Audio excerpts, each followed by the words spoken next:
Salut les gars et bienvenue dans cette nouvelle vidéo de la chaîne La Séduction pour les zéros, la chaîne qui, je l'espère, où tu trouveras toutes tes réponses sur comment on fait pour faire une rencontre, comment on devient meilleur à titre personnel en tant qu'homme pour arriver à générer une rencontre avec une femme qui vous plaît. C'est la thématique de cette chaîne. J'espère que vous y trouverez tout un tas d'informations. Et pour ceux qui se posent des questions parce que ils pensent que c'est impossible, qu'ils sont trop timides, ils pensent que la vie joue contre eux, ils pensent que c'est pas de chance, ils ont les mauvaises cartes. Écoutez, moi j'ai démarré aussi à me mettre à la drague, à comprendre comment on peut séduire une femme, comment on peut la draguer, alors que j'étais assez timide, hein, au point même que je l'avais évoqué, mais lorsqu'une femme posait sa main sur moi, ça me mettait déjà dans des situations un peu compliquées, donc ça fait un petit peu, un peu handicapé quelque part, un peu triso, entre guillemets, sans préjugés. Mais oui, c'était le cas pourtant. Et maintenant, aujourd'hui, c'est complètement différent avec cette preuve que je te mets en description où tu trouveras l'étude de cas, où tu verras que aujourd'hui je suis capable de rencontrer une nana. J'ai rencontré une nana d'ailleurs dans un train et on a couché ensemble 7 jours après et ça s'est fait franchement assez facilement. Non pas parce que c'est simple dans l'absolu, mais parce que maintenant je sais comment faire, je sais comment générer une rencontre, comment créer une rencontre, comment la matérialiser. Et derrière, voilà, on vit la vie, les gars. Donc, t'inquiète pas, tu trouveras ici toutes tes réponses. Que tu veuilles chercher une nana pour te caler avec toute ta vie, comme faire des dizaines et des centaines de rencontres. Il n'y en a pas un qui est mieux que l'autre. Chacun a sa vision de la vie. Là-dessus, moi, j'en ai rien à foutre. Chacun fait ce qu'il veut. Mais dans tous les cas, ici, ça te servira pour tout type de scénario que tu veux vivre dans ta vie. Aujourd'hui, on va pas vraiment discuter d'un sujet en réalité, puisque j'avais envie de faire ce truc depuis un petit moment.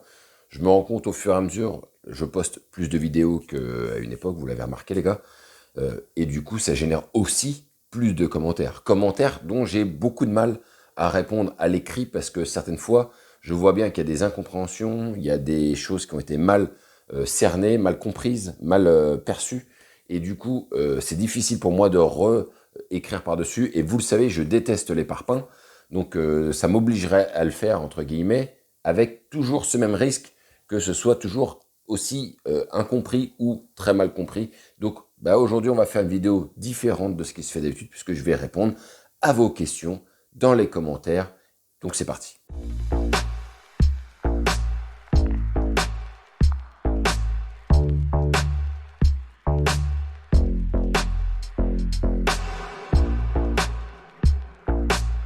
Ok les gars, donc m'en veuillez pas aujourd'hui pour l'état de la voix et les yeux un petit peu brillants. Je suis malade, donc on essaie de se remettre tranquillement. Rien d'affolant, rien de grave, mais bon, forcément on est un petit peu impacté lorsque l'on est malade. Et voilà. Mais c'est pas grave, on va y arriver les gars. Donc je vais partir sur ce commentaire, si vous vous souvenez, et j'imagine que vous vous en souvenez, puisque ça a été publié la semaine d'avant, sur comment faire pour aborder et prendre le numéro d'une fille qui travaille dans un magasin, puisque vous le savez, suivant les situations, j'espère d'ailleurs que vous le savez, on ne peut pas faire la même chose. On ne va pas aborder une nana dans la rue comme on va l'aborder dans un magasin, surtout si elle est vendeuse. Il y a tout un tas il y a tout un enjeu qui ne vous permet pas de dérouler la même chose, de dérouler la même line. Vous allez devoir faire ça en mode discret, discrétion absolue même, j'ai envie de dire. Et donc voilà. Et là-dessus, en fait, c'est marrant parce que je reçois un commentaire et le gars me dit, en fait, moi, c'est le contraire, je suis vendeur, il y a une cliente qui me plaît vraiment, mais je ne sais pas comment y aller. Pour moi, c'est encore plus simple, en réalité, pour répondre à ta question.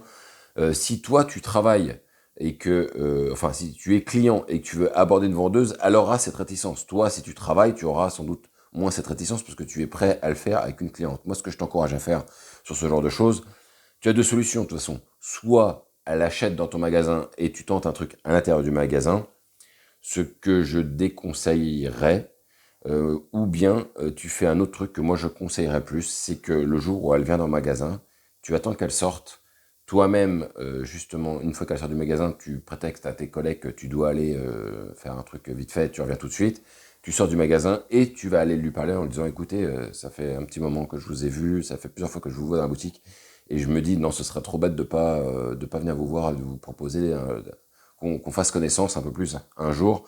Comme ça te permet, toi, de pas être sous les yeux de tes collègues, donc moins de pression, et elle aussi, puisqu'elle sait qu'elle peut potentiellement revenir. L'intérêt là, alors tu la mets un petit peu dans le mal, hein, parce que si elle est pas chaude ou si elle a déjà un mec, elle va potentiellement se dire, bon, ça fait chier parce que en fait, le mec me drague là, mais j'aime bien ce magasin et ça m'embête un petit peu peut-être de revenir parce qu'il sera encore là et que ça peut mettre une certaine tension au sein du magasin entre elle et toi. Donc, de deux choses l'une, de toutes les façons, soit les open, c'est qui tout double, hein, de toutes les manières, ce genre d'affaires, puisque tu ne sais absolument rien d'elle, donc c'est qui tout double, soit tu lui proposes ça, en lui disant, voilà, je voudrais vraiment qu'on fasse connaissance, soit tu le fais en mode extrêmement furtif, j'ai envie de dire la méthode un peu plus lâche, mais qui peut avoir son effet et qui peut très bien fonctionner, c'est de lui dire, écoutez, je vous ai vu, enfin, à force de voir là, je voulais vraiment faire votre rencontre. Tenez, je vous donne mon numéro de téléphone, vous en faites ce que vous en voulez, et vous vous cassez, ce qui fait que ça évite de pousser trop fort, mais par contre, vous n'aurez toujours aucune information. Moi, personnellement, j'irais plutôt dans la solution B, c'est-à-dire attendre qu'elle sorte du magasin, aller la catcher à l'extérieur, lui parler et lui dire voilà, ça fait plusieurs fois que je vous ai vu au sein de la boutique et honnêtement, j'avais vraiment envie de faire d'en savoir un peu plus sur vous. Donc, écoutez, je ne sais pas si vous seriez OK pour qu'on puisse se revoir. En tout cas, moi, ça me ferait très plaisir pour qu'on puisse échanger autour d'un verre. D'en profiter après pour la tutoyer assez rapidement, bien évidemment, mais dans un premier temps, je le ferai en vous voyant parce que bah, on reste encore dans un processus un peu de vente qui se termine. Et donc, on ne sait pas comment elle peut le prendre et il faut y aller vraiment avec beaucoup d'égards. Donc voilà ce que je te conseillerais, mon ami.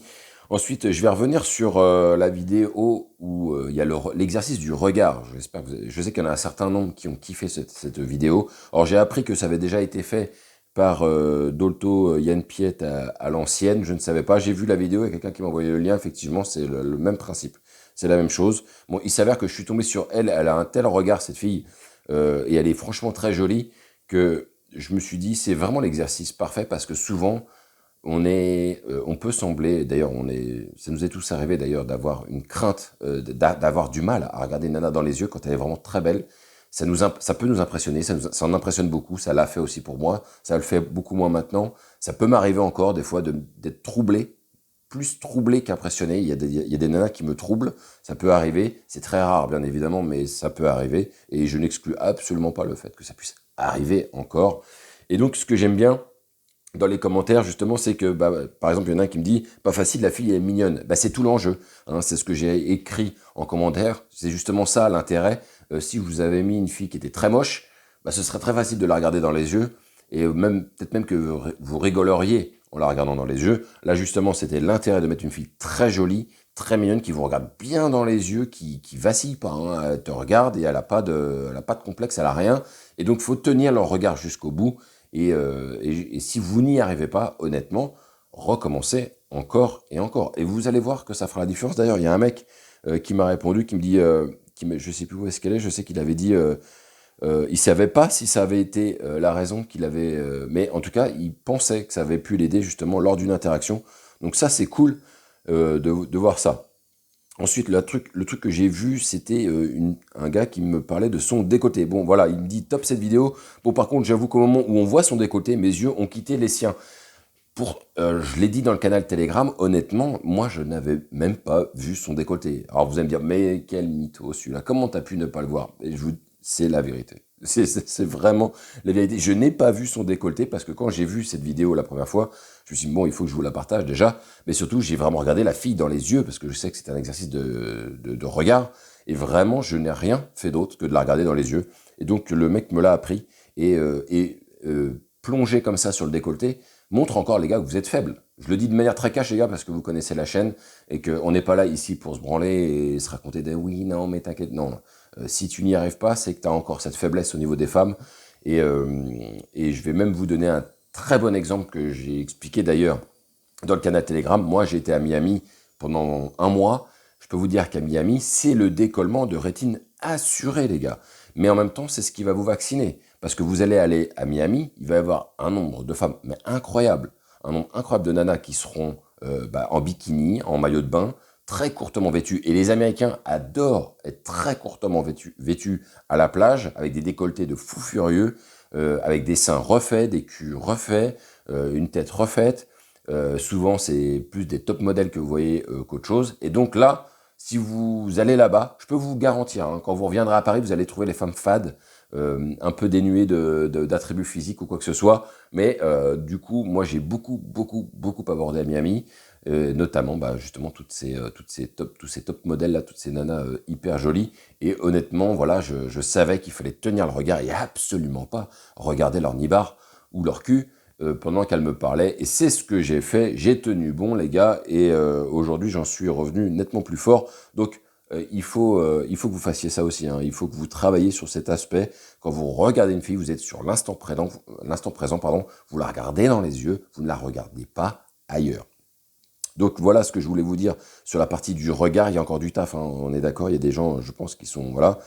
J'avais vu, ah oui, bon après il y a les insultes régulières, hein, vous savez, avec Alexis Chen.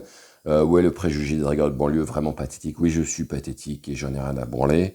Qu'est-ce que j'ai vu? Ah oui, un truc, le même mec, hein, qui toujours, il y a un gars là qui me fait 2 commentaires, mais vraiment pourrave. Bon, il est là, hein, mais c'est vraiment pourrave en disant que sur la vidéo d'analyse de Yann Piet, donc il a regardé toutes les vidéos d'analyse que j'ai faites, j'en ferai peut-être probablement plus tard, mais je vous cache pas les gars, ça prend du temps à faire, hein. Putain c'est la merde à réaliser comme truc, faire 3 vidéos semaine, c'est très challengeant pour moi, mais en plus si je devais me rajouter ce genre de type de vidéo, honnêtement je suis pas sûr d'arriver à tenir la cadence, donc pour l'instant je peux pas le faire, je vous le dis franchement. Et il dit un truc, et j'espère, il faut que ça serve ce genre de commentaires, les gars. Il faut que ça vous serve. Quand il me répond, par rapport à la vidéo de Yann Piet, il fait très gai, Yann. Je suis sûr qu'il doit galérer pour conclure. Sa posture, sa voix, il fait pas très homme pour créer le contact. Attends, qu'est-ce qu'il dit? Mince. Pour créer le contact, discussion, ça doit être top, mais pour créer une attirance sexuelle, je suis pas sûr. Tu sais, je vais vous dire les gars, tous les gars qui se font des théories, des idées, lui je suis sûr qu'il est nul. Les mecs, vous êtes loin du développement personnel, vous êtes loin d'être dans la direction que moi je veux proposer. Franchement, hein, je vous le dis de manière très nette, j'en ai marre des gens qui jugent sur rien en fait. Le mec voit une vidéo, il voit son titre, il fait ouais mais lui je suis sûr, elle est nulle. T'es sûr de quoi? T'as aucune preuve de rien.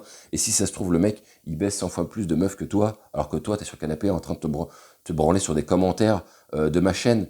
Ça n'a pas de sens. Ça n'a pas de sens. Donc faire des théories, il dit ouais mais moi je suis sûr, c'est bien, ça te rassure parce que tu es nul et tu te rassures en te disant mais il est nul aussi, donc c'est bon, on est tous nuls. Non les gars, non les gars, je ne le connais pas personnellement, mais le peu que j'en ai vu, c'est sûr et certain. Le mec, il est chaud. Et il me dit un autre truc d'ailleurs, tu es franchement ridicule, en parlant de moi bien évidemment, sur la vidéo d'Alexis Chen, c'est cette vidéo qui crée autant hein, de défouloirs de teubés.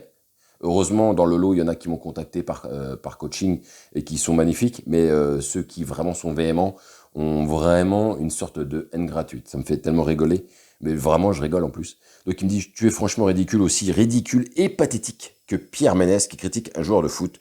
Tu surinterprètes quasiment tout. Voilà l'exemple type encore de quelqu'un qui n'argumente pas, qui ne dit rien à part dire c'est nul et c'est de la merde et c'est tout ce que j'ai à dire. Bah écoute, moi je t'invite à changer de chaîne en fait. C'est le plus simple. Va voir d'autres gars qui n'y connaissent pas grand chose, mais qui te font rêver ou qui te font croire que c'est magnifique. Et franchement, ce sera mieux en fait. Ce sera beaucoup mieux. Donc j'espère qu'on le reverra pas lui, parce que ça n'apporte rien. Et comme je ne suis pas à la course aux viewers, même si j'aimerais qu'il y ait plus d'abonnés, je serais très content qu'il s'en aille. Mais bon, on ne sait pas. La vidéo aussi, les erreurs que les mecs font le plus souvent. J'ai bien aimé aussi les retours qu'il y a eu. Il y a un mec d'ailleurs qui m'a dit un truc, et j'espère les gars que ça va vous servir concernant ses bras, si j'arrive à les trouver. Où est-ce que c'est cette histoire? Voilà, celle-là elle est magnifique. Il me dit, pour le 3e conseil, moi je suis très nerveux et je gesticule énormément avec le stress. Alors on m'a conseillé l'inverse, de mettre les mains dans les poches pour avoir l'air plus tranquille. Voilà ce qu'il me dit. Moi, je lui ai répondu, ben, c'est qui t'a donné ce conseil? Parce que si c'est un spécialiste de la drague, je lui dis, il faut qu'il change de métier. Et il me dit, et il réenchérit derrière, en me disant, et je l'adore, hein, mais quand même, les gars, je pense qu'il n'a pas tort, car je suis vraiment une girouette parfois, et ça communique un stress gênant. Non, bien sûr qu'il a tort. Il a tort, pas à 10%, pas à 20%.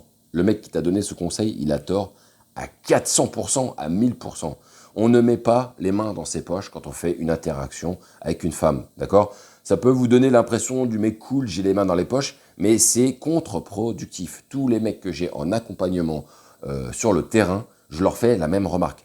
Retirez vos putains mains de vos poches. Hein. Je vous l'ai dit, ça ne sert à rien de faire ça. Ça rend votre discours plutôt creux, plutôt vidé un peu de toute énergie, et ça n'apporte pas de bonnes choses pour vous, les gars. Il faut que vous montriez vos mains, il faut que vous appreniez à vous en servir. Certes, ça ne sert à rien d'aller dans l'excès, mais il faut que vous utilisiez vos mains. Donc non, non et non, ne mettez pas vos mains dans vos poches, ok? Que vous en mettiez une sur les deux et que vous parliez avec l'autre main, pourquoi pas? Pourquoi pas? Mais il faut de l'animation, d'accord? Il faut que votre corps il bouge, il faut qu'il soit en mouvement. Dès que vous avez les mains dans vos poches, vous retrouvez très statique, très planté dans le sol, et donc il se passe pas, c'est pas très vivant. Et si en plus quand vous parlez, c'est pas très vivant et ça donne pas envie d'écouter dès la suite, bah là vous avez le combo parfait pour perdre la gonzesse, c'est sûr et certain. Donc vous utilisez vos mains et arrêtez d'écouter les conseils de mecs. Ou ramenez-les-moi, les gars. Ramenez-les-moi, on va discuter, je veux comprendre pourquoi ils donnent ce genre de conseils. Quelle est la finalité derrière? Que vous fassiez des interactions de merde ou quoi? Moi, je veux comprendre qui sont, ou alors vous me donnez les noms. Je veux savoir qui donne ces conseils de merde. Je veux savoir si c'est des mecs qui font des vidéos sur YouTube. Je ne sais pas qui sont ces gars-là, mais si c'est le cas, je vais aller regarder ce qu'ils font et je vais me taper des barres. Voilà, une bonne fois pour toutes. Et je ferai une vidéo, là pour le coup, ils vont me motiver de fou pour faire une vidéo où je vais analyser ce qu'ils disent ou ce qu'ils font dans la rue ou ailleurs, ou même en termes de conseils purs. Ok les gars? Donc voilà ce que je voulais vous dire sur les commentaires. Je pense qu'on fera ça assez régulièrement, un peu plus, puisque maintenant il y a beaucoup plus de commentaires et je vois qu'il y a des incompréhensions. J'espère les gars avoir répondu à ces interrogations ce coup-ci et que ça a pu vous aider à remettre un petit coup sur la machine, rehuiler le tout, comprendre, clarifier certaines choses que je vous dis à travers des anciennes vidéos. Donc ne lâche rien, mets-moi un commentaire pour me dire ce que tu as pensé de ce que je viens de dire. N'oublie pas le canal Telegram où on commence à avoir de plus en plus de personnes et c'est super et j'adore ça. Et surtout que pour l'instant il y a une très bonne tenue, donc c'est parfait, il y a rien d'autre à dire. Et n'oublie pas aussi surtout de t'abonner, ce serait dommage de ne pas le faire les gars. Bref, on se retrouve la semaine, enfin pas la semaine prochaine, mais pour une prochaine vidéo. Ne lâche rien et vive le game.